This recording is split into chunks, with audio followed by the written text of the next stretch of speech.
Here's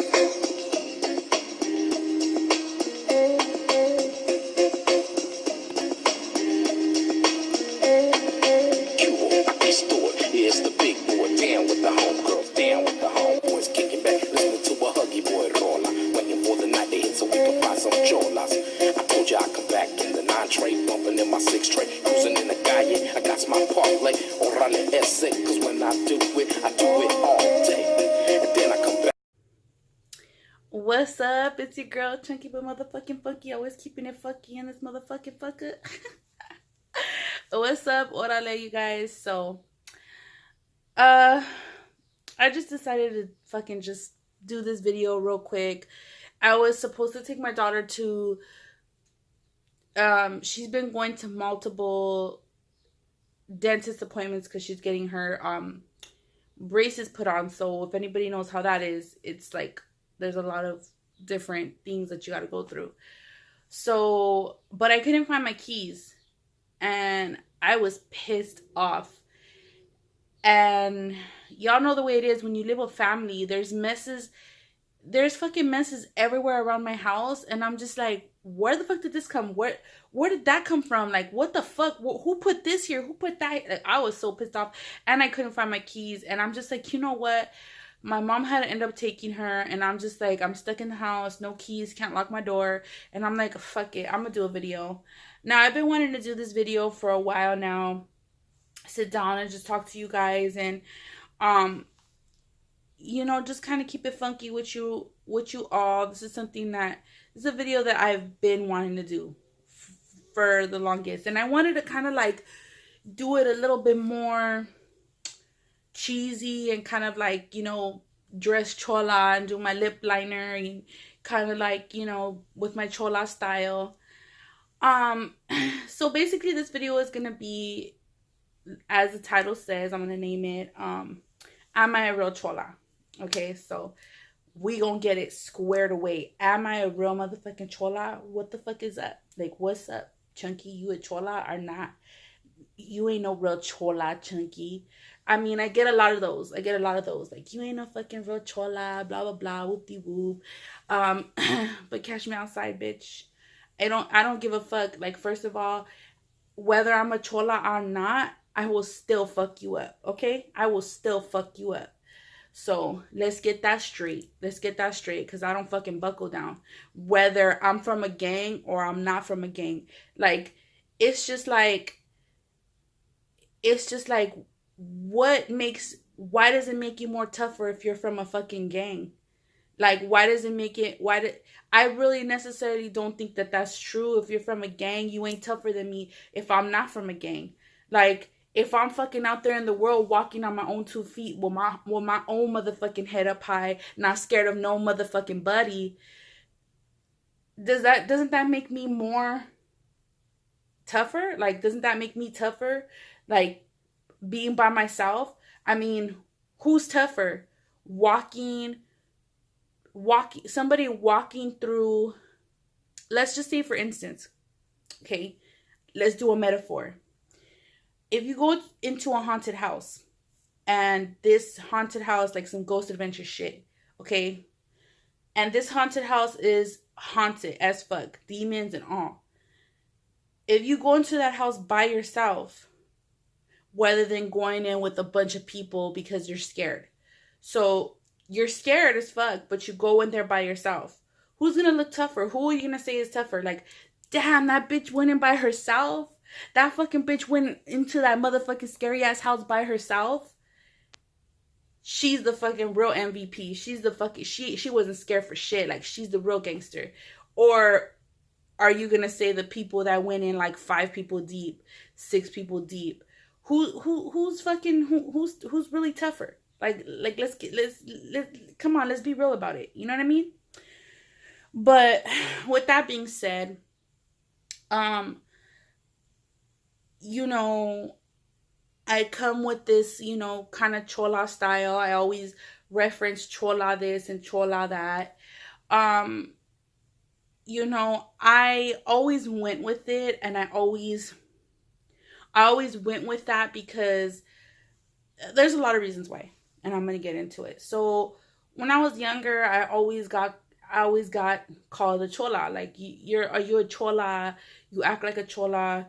Oh, you have chola eyebrows. This is back when I had chola eyebrows. And honestly, every fucking little Mexican from the hood had the same chola eyebrows. And I just always was just people would just say, "Are you a chola? Are you a chola?" all the time, and I'd be like, "What?"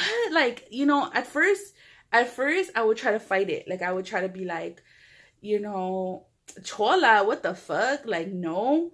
Like, why do you, what makes me a chola? Like, oh, my eyebrows, so what? Like, oh, the way I talk, so what? Oh, the way I act, so what? Oh, the way I dress, so what? I just kind of like was backlashing it.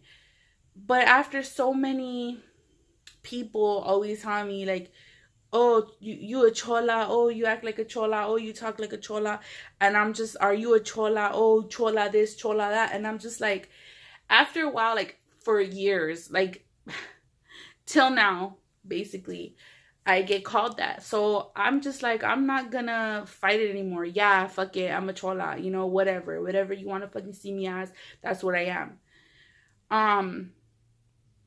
um so basically, I have like these like multiple personalities inside of me, and it stems from me growing up where I grew up.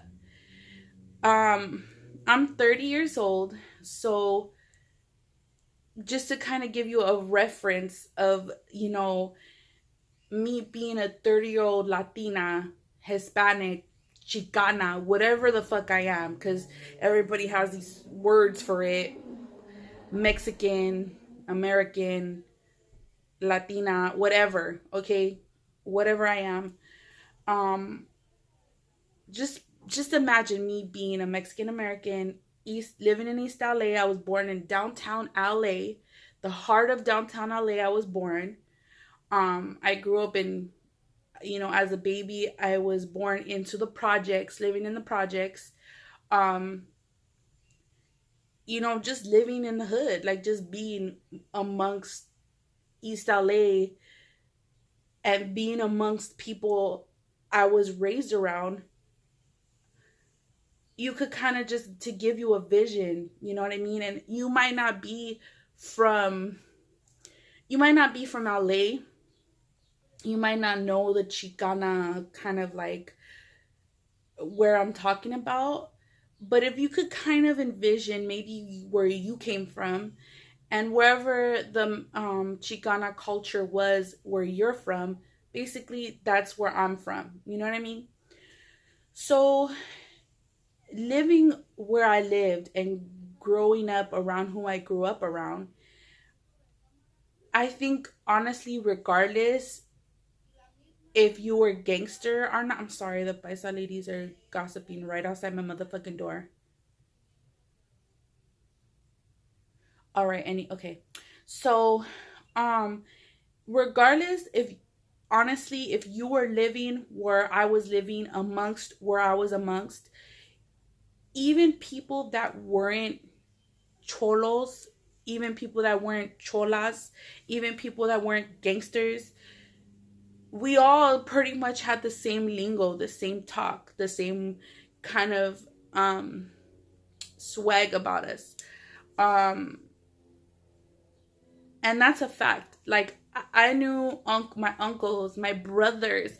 Like, I honestly think that my brothers talk like gangsters and they don't look like gangsters whatsoever. My brother Devin, he is like straight up like, nah, dog, like, fuck that shit, dog. And he's like, looks like a straight up white boy, It's just where we came from. Like, that's the way we talk. Kind of like people from New York. If you're from New York and you're watching this, you know, everybody kind of pretty much has the same lingo and talks the same way and has a little bit of thug in them, and that's the way it is where I'm from. It's like pretty much the same thing. Like, LA and New York are very infamous for the way that their people are and the way their lingo is and the way people talk.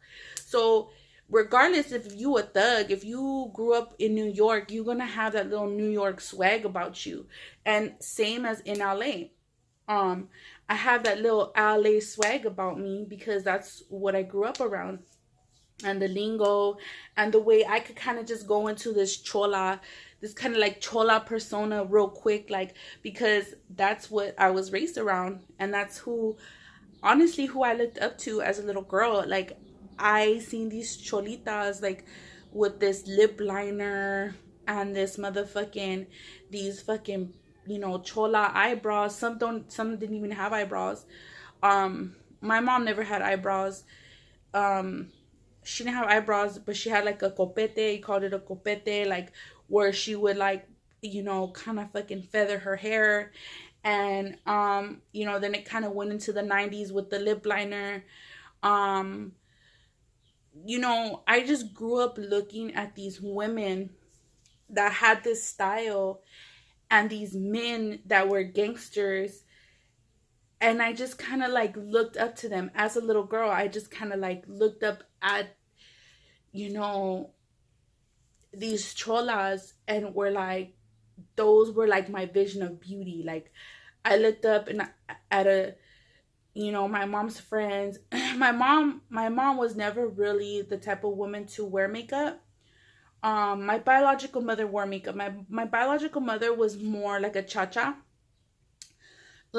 she was like more Mexican. That's kind of like where maybe like I got my makeup, kind of like thing from, because I was mostly with my other mom, which is my aunt.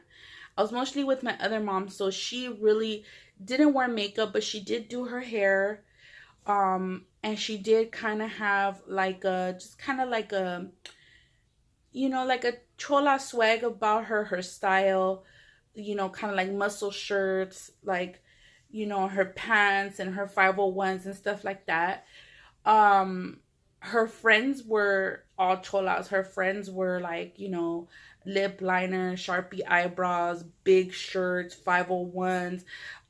There was some like girly cholas, red lipstick, big hoops, hard, like crispy hair. Or they would put their hair like, with that so big silver clip right here, and like have all the rest of their hair like all crispy.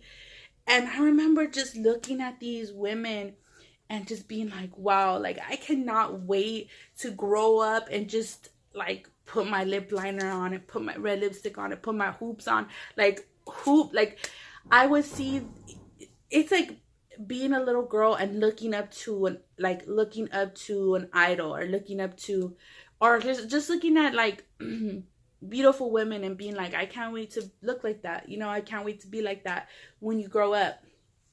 And when I was a little girl, I would just look at their their big silver hoops and be like, I can't wait to wear big silver hoops. Like, I can't wait to wear my lip liner, and I can't wait to wear my red lipstick.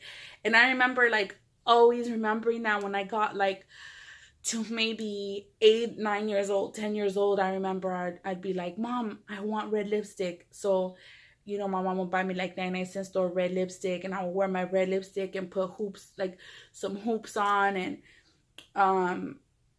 And just like, as soon as I got older and I started to get into makeup, I wanted to look like them. Like, I wanted to look like the women that I thought were so beautiful. They were like visions of beauty to me, and the way they talked and everything. And that's what I was around. Like, that's who the women were around me. Those were the women that I thought that were beautiful. So, it's kind of like, am I a real chola? I don't know. Like, I feel like I'm kind of a product, kind of a persona, like, not a persona, but it's just like it's in my soul. Like, it's just in there since being a little girl, since being a child and being around it, and being where I'm from.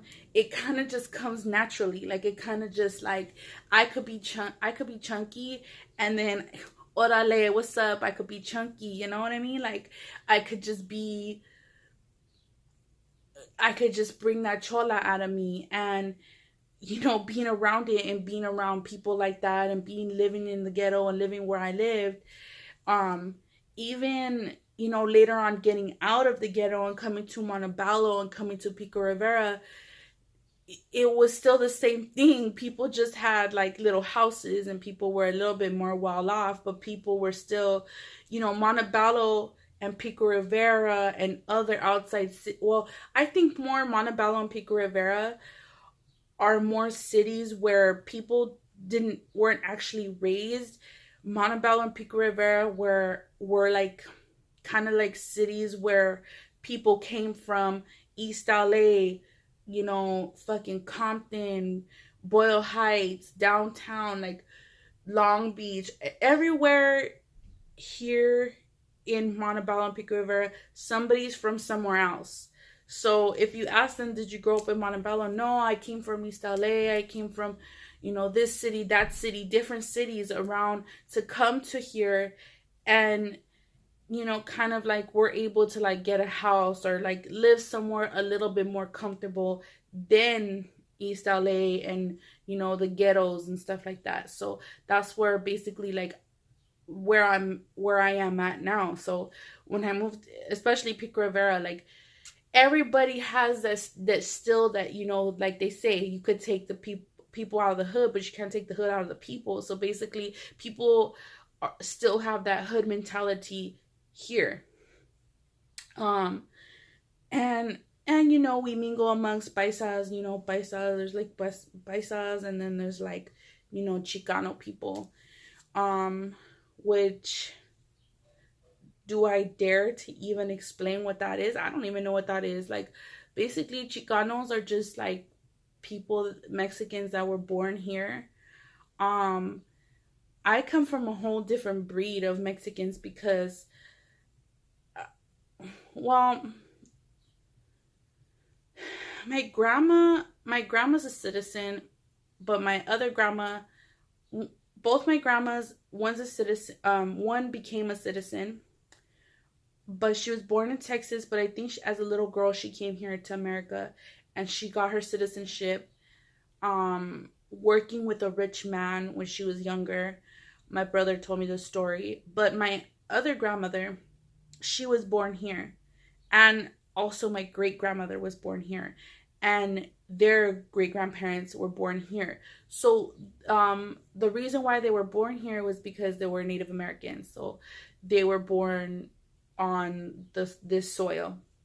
But, both of my sides have, like kind of like more Mexican, and my other side has like more kind of like Native American. So because they don't really know Spanish that well and stuff like that, and not a lot of people we know are from Mexico. And on my dad's side, on my biological mother's side, they're more like a little paisa, but they grew up in the hood, like straight up in the projects. Like, I moved out of the projects and out of East LA when my mom met her husband.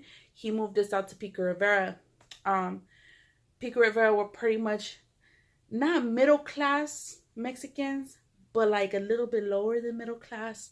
Kind of like, oh, I got a good job and I bought a house, but our house was really little and it was just enough. You know what I mean? It was just enough to just live okay. But but Pico Rivera is filled with people from East LA, like other places, like just like I said, like a melting pot of people coming from like the hood, But when I moved away, all my other family were still like in, Boyle Heights and all that. That's the hood. Okay, so if you don't know, you might not be from LA. So they all still lived in, the projects and stuff like that. And I still went over there all the time, still visited, still slept over. But just growing up where I grew up, I have this type of, this chola type of attitude that just kind of in me. And I just kind of just kind of like, it's just in me. It's just in my blood. It's just like I said, I have two different personalities. Like I have my chola and I have my whatever else, you know what I mean? And I could like turn it on real quick and be like, yeah, what's up, like chola this and chola that. And the only reason why I could say it is because I've seen it and I've been there and I've done that and I've seen it and I've been around. And it's just like, you know, it's just like, honestly, I, even if I was from a gang, I don't think I would ever say I'm from this gang or whatever. But, it's just like, I don't really feel, I never felt the need to be in a gang. To, I never felt the need to need anybody to back me up. You know what I mean?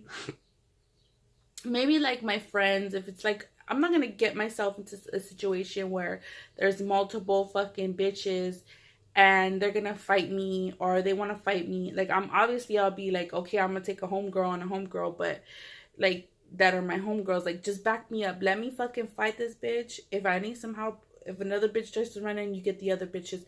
I ain't with that, jumping shit.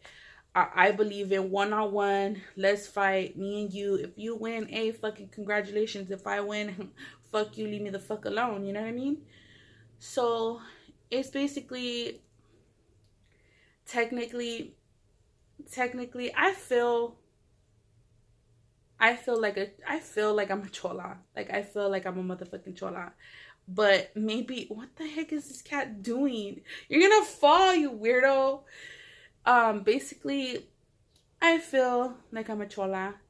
If you want to do technical terms, I really don't feel like, I feel like real cholas are, older women now.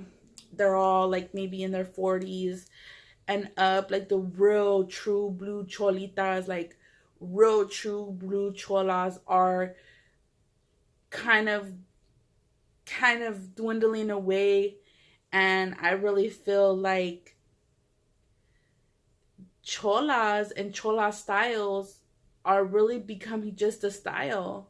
It's crazy to sit here and look at it, and it's crazy to see which way it's going. And I kind of see like the chola style, and I kind of see like these little group of youngsters, like young girls and young, like, I don't know if they're clubs or I really don't know what they are, but they have like this chola style, and it's kind of mixed with like old school chola pinup style. And it's basically just a style. Like, it's just like chola is becoming just a style, and I'm just like, wow. Oh man, it sucks. Like, it really sucks. And I could kind of like just sit here and say like, wow, like I grew up and I was amongst and looked at like the real shit. Like, I was around like the 90s cholas and the 80s cholas, and I could sit here and say like, oh shit, like I've been around that shit and I've seen the real shit and I've been around the real shit. And like, just like the real true blue chola, like they down for their shit, they'll fucking shank you type of bitch. They're just kind of like, they're getting older, and those are the last of the generation that is like the real cholas, and it's kind of just becoming a fad of, looking like a chola and like chola style and stuff like that. But kind of same time, kind of like, it's cool that they're getting the style, and they're kind of like, young girls are trying to like bring it back. That's cool. Like, I think it's really cool, like, to see like, wow, like you're keeping it alive. The style is keeping alive. And it's not a bad thing. But I kind of like look at it like, yeah, like I remember dressing like that when I was like, I mean, I could show pictures of, I could just kind of like remember being that style, like these young girls, like around like, maybe they're like 17, 18, 19, 20 years old, and they're dressing like I dressed like when I was like 17. Like, pretty much I'm 30, so I basically, when I was a young girl around their age, I was dressed like that too. Oh, my nose itches. Oh my god. But yeah, well, you guys, I hope you like this video. Well, you know, I don't know why I'm getting emotional. I get emotional when I think about the old days and I think about the old school and I think about just fucking just how much life has changed, and I wish I could go back because that shit was the shit. That shit was really the shit. And these youngsters out here trying to live it still, and they will never know. They will never have that original fucking old school feeling. Like, no phones, like no cell phones, no fucking, no fucking, like, nothing that we have now. And the way people are nowadays, I don't know. People are just becoming very not cool. But I love you guys. Stay chunky because chunky is beautiful. I hope you guys like this video. I hope I didn't talk too much. But I know y'all love to hear me talk because y'all told me before. So stay chunky because chunky is beautiful. And remember the old school. Keep it old school, motherfuckers. Keep it old school because that's where all the realest motherfuckers was born, in the old school. Love you guys. Peace out. I can't believe I'm saying old school. I'm only 30. Peace out.